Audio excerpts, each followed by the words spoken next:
Assalamualaikum warahmatullahi wabarakatuh. Salam sejahtera untuk kita semuanya. Teman-teman, kembali lagi bertemu di channel ini, di channel Belajar Elektronika. Pada kesempatan kali ini kita masih membahas soal-soal prediksi PPG di bidang teknik elektronika, baik di konsentrasi mekatronika, audio video, dan elektronika industri. Hari ini masih kita membahas tentang soal-soal yang berkaitan dengan PLC atau Programmable Logic Control. Untuk itu tetap simak video ini sampai dengan terakhir. Soal yang pertama yaitu berikut ini yang merupakan sifat konsol program PLC adalah: A. Semua aktivitas penulisan ditransfer langsung ke dalam PLC. Kemudian yang B, konsol lebih mudah error sehingga sering diperbaiki. Yang C, konsol lebih murah sehingga perawatannya mudah. Yang D, konsol mudah dihubungkan dengan interface lain. Kemudian yang E, konsol lebih reaktif jika dihubungkan dengan PLC. Nah, konsol program ini maksudnya adalah program yang langsung diinputkan ke PLC-nya. Teman-teman, ini biasanya terdapat pada PLC jenis on-prod. Jadi kita langsung menginputkan programnya tanpa melewati suatu aplikasi tambahan ke dalam PLC. Jadi di sini jawaban yang tepat yaitu A. Semua aktivitas penulisan ditransfer langsung ke dalam PLC.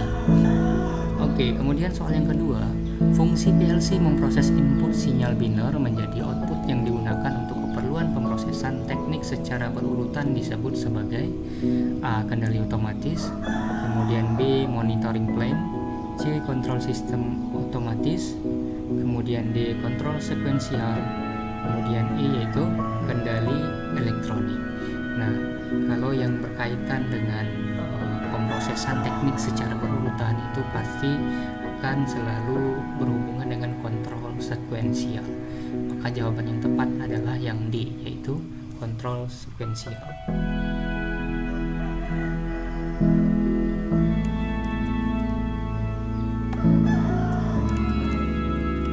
Kemudian kita beralih ke soal selanjutnya.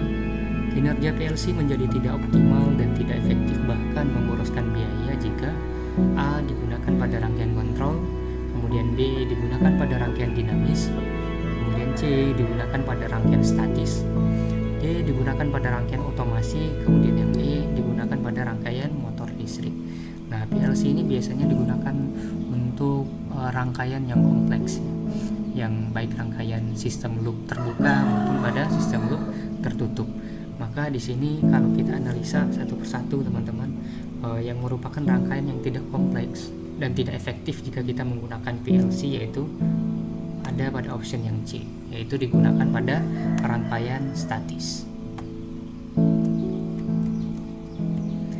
Kemudian soal yang keempat, kerusakan PLC salah satunya dapat disebabkan karena A. perubahan proses, kemudian B. perubahan output, C. perubahan input, kemudian D. perubahan beban, E. yaitu perubahan suhu.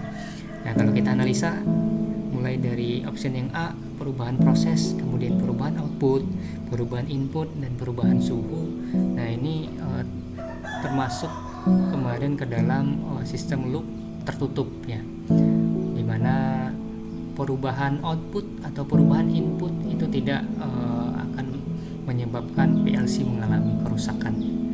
Maka di sini jawaban yang tepat yaitu adanya perubahan beban. Perubahan beban ini bisa jadi disebabkan karena perubahan tegangan input atau output. Maka jawaban yang tepat di sini yaitu perubahan beban, itu yang di.